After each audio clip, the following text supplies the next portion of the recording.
O período Esmirna da história da Igreja, do ano 170 ao ano 312. Os primeiros dias do testemunho da Igreja foram marcados por perseguição.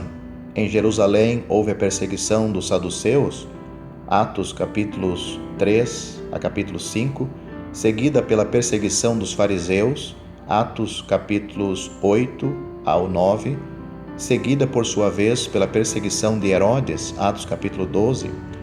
Homens morreram pela sua fé.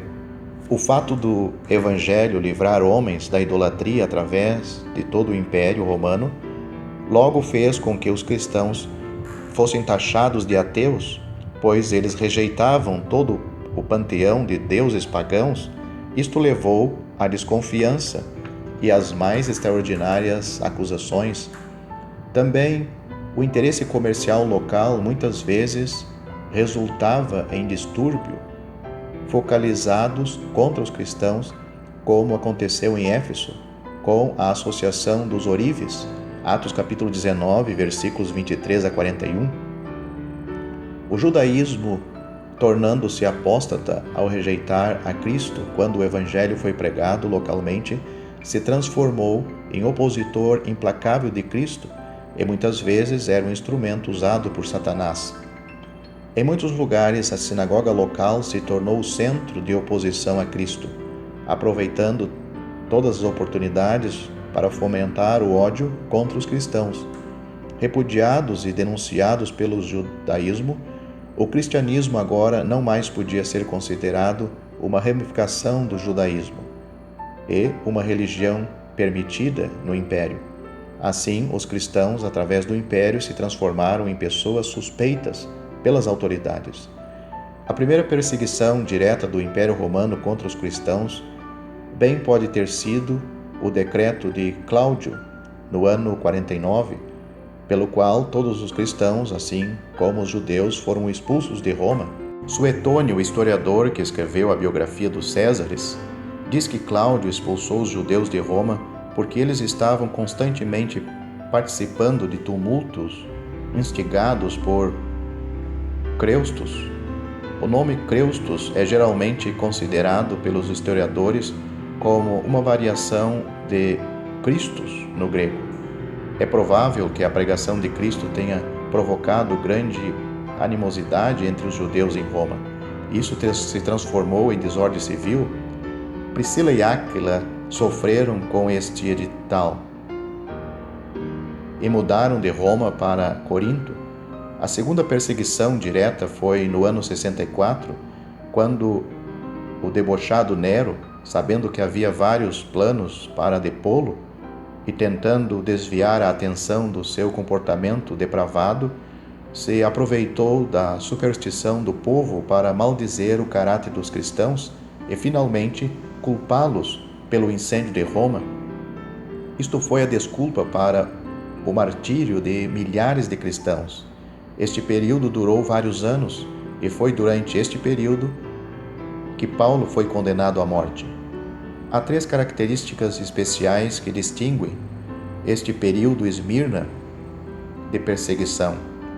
Primeiro, embora muitos cristãos e os próprios apóstolos sofreram sobre o Império Romano no ano 70 até o ano 70, esse período Esmirna de sofrimento é caracterizada pelo fato de que a perseguição se transformou em política imperial.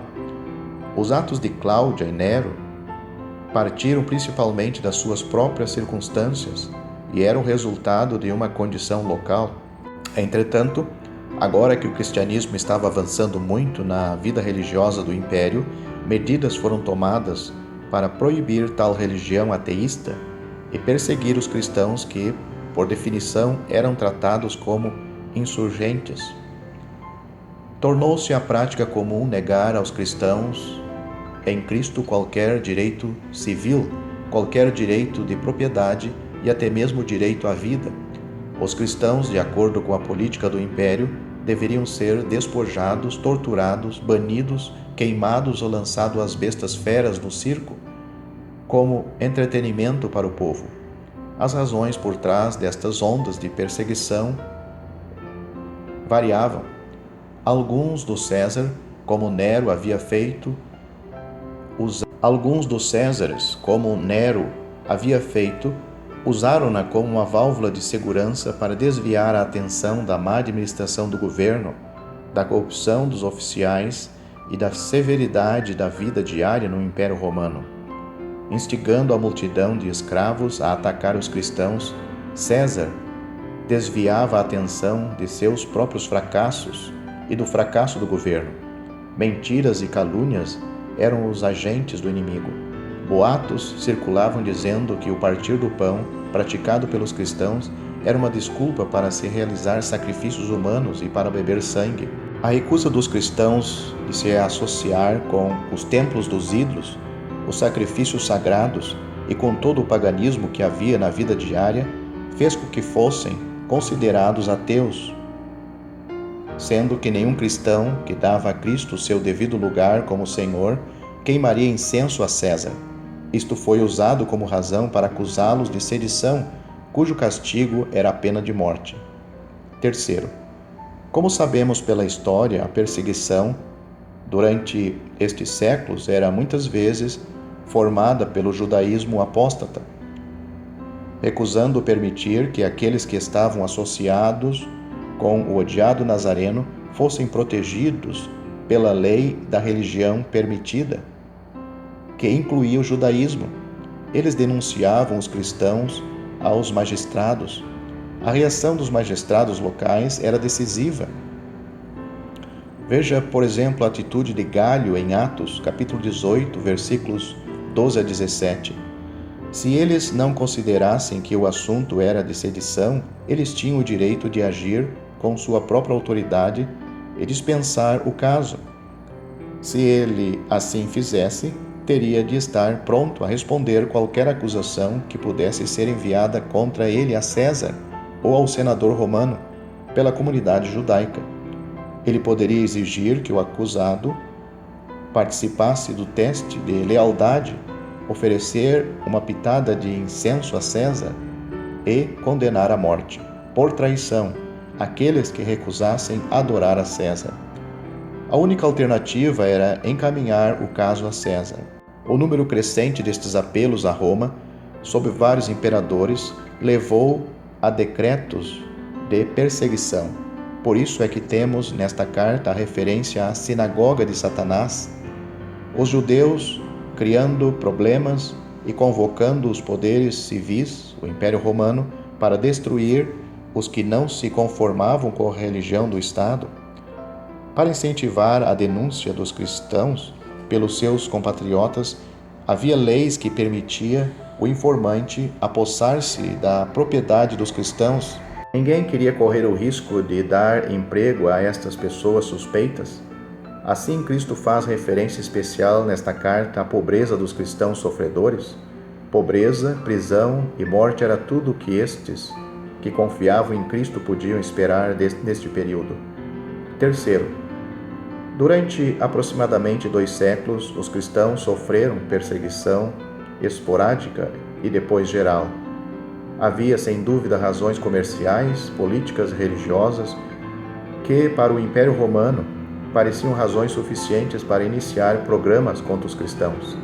Nesta carta, Cristo mostra que por trás desta perseguição estava o adversário infernal, Satanás, o acusador habitual, o diabo, do povo de Deus. Satanás instigou a tempestade que nos séculos acabariam com o testemunho de Cristo na terra. Nunca mais, numa esfera tão mundial, seria feita uma tentativa como esta para acabar com os cristãos. Como é frequente na sua oposição a Deus, Satanás calculou mal e, como Tertuliano, cerca do ano 200, escreveu, o sangue dos mártires se tornou a semente da igreja. A paciência dos cristãos sobre as mais cruéis torturas e sua fidelidade até a morte levou à propagação do Evangelho. O paganismo era incapaz de inspirar tamanha devoção. Contudo, por trás desta fúria de Satanás contra os cristãos, podemos discernir outra razão. A permissão divina é evidente. A devoção desvanecente em Éfeso seria transformada numa chama de paixão pelos ventos tempestuosos da perseguição. Como um metalúrgico colocando o minério no fogo da fornalha, Cristo usaria estas condições para testar a fidelidade e purificar o testemunho. O testemunho dos mártires no segundo e terceiro século é uma leitura trágica, mas, ao mesmo tempo, o relato da sua fé e fidelidade soa como uma nota triunfante. Apesar dos muitos fracassos, e por estranho que pareça, às vezes até mesmo uma tendência de estar apaixonado pelo próprio martírio, foi demonstrado um intenso amor por Cristo, um amor que estava preparado a ir até a morte. Muitos nomes permanecem através da história e trazem consigo a fragrância de Cristo. Um exército de homens e mulheres nobres de todas as camadas da sociedade marcharam em direção à estaca, à cruz e às feras. Nomes que se destacam são Inácio, queimado em Roma no ano de 117, Justus, decapitado em Roma, cerca do ano 156, Policarpo, queimado em Esmirna, cerca do ano 169, Blandina, a menina escrava da França, Perpétua e suas companheiras no norte da África. Todos eles fazem parte da vanguarda do exército que alguns historiadores calculam ter chegado a cerca de 5 milhões de mártires. No reinado de Diocleciano, esta perseguição atingiu um auge terrível. O imperador já idoso introduziu um novo sistema de governo que trouxe ao poder seu genro Galério. A mãe de Galério era uma pagã cruel que odiava os cristãos, e ela usou todo o seu poder e autoridade, instigada pelos sacerdotes pagãos, para destruir os cristãos. Decreto após decreto foi emitido na insistência de Galério e sua mãe para caçar todos os cristãos e queimar as escrituras. Um historiador escreveu: historicamente foi o conflito final e horrendo entre o paganismo e o cristianismo. A disputa estava no seu auge e chegando a um momento decisivo. Proclamações públicas foram feitas pelas ruas das cidades, convocando homens, mulheres e crianças para irem aos templos dos deuses. Todos deviam passar pela prova do sacrifício ou morrer. Cada indivíduo era convocado por nome de listas anteriormente preparadas. Nos portões da cidade, todos tinham que passar por rígidas provas e aqueles que manifestavam ser cristãos eram imediatamente presos. A.